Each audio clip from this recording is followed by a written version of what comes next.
So, what do you get when you mix international diplomacy, high-level military strategy, and professional sports?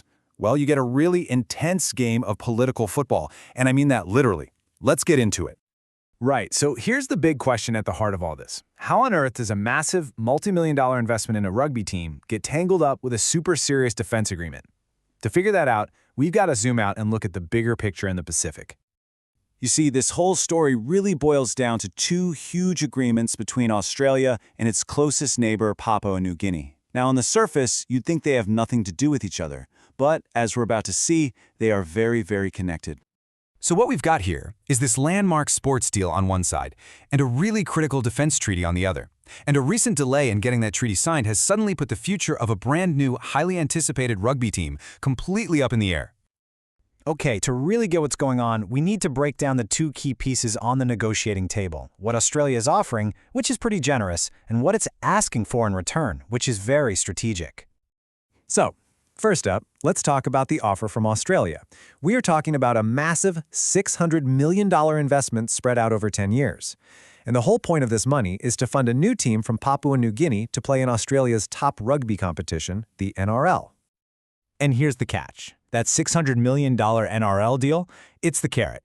But it is completely 100% conditional on Papua New Guinea signing this defense treaty, basically locking them in as Australia's #1 security partner. It's simple, really. No treaty, no team. Now, publicly, of course, leaders like Australia's Prime Minister Anthony Albanese frame this deal as a wonderful way to build bridges. Using a shared passion for rugby league to strengthen the bond between the two countries.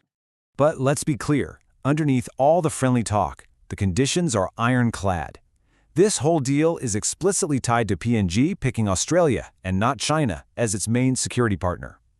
It's pure geopolitical strategy, and get this, Australia can pull the plug on the funding at any time. And this brings us to the bigger picture. Why is Australia pushing so hard for this? And why now? Well, the answer has everything to do with the shifting balance of power right across the Pacific region.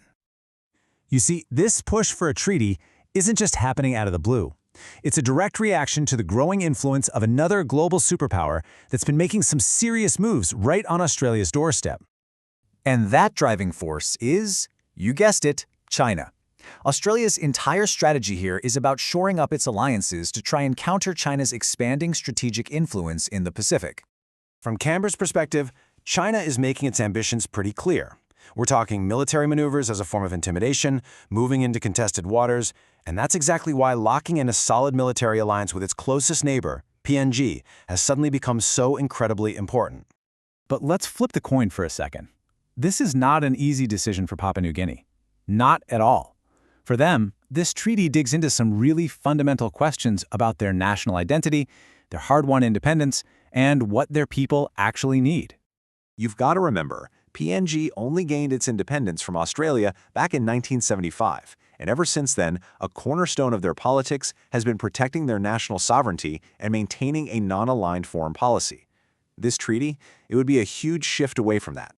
And that really gets to the core of the debate happening in PNG's capital right now.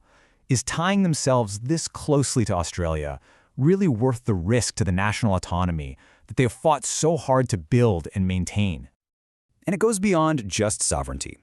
Experts like Michael Kabuni point out that there might be a real mismatch here. What the people of PNG arguably need for their day-to-day security are things like better maritime patrols and disaster response teams, not necessarily a deeper military tie-up with Australia. And as if all of that wasn't complicated enough, you've got to throw PNG's domestic politics into the mix. Their government is a 9-party coalition.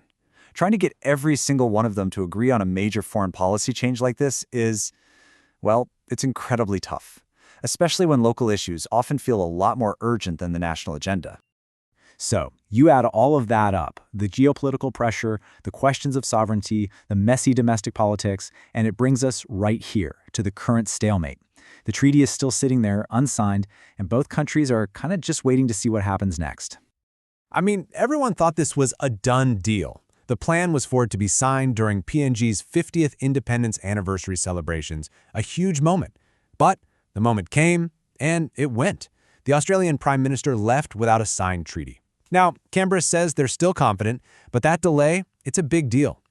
Which, of course, brings us to the $600 million question. Since the whole NRL deal was explicitly tied to the security partnership, what happens if the treaty never gets signed? Is Australia really going to pull the plug and take that funding away?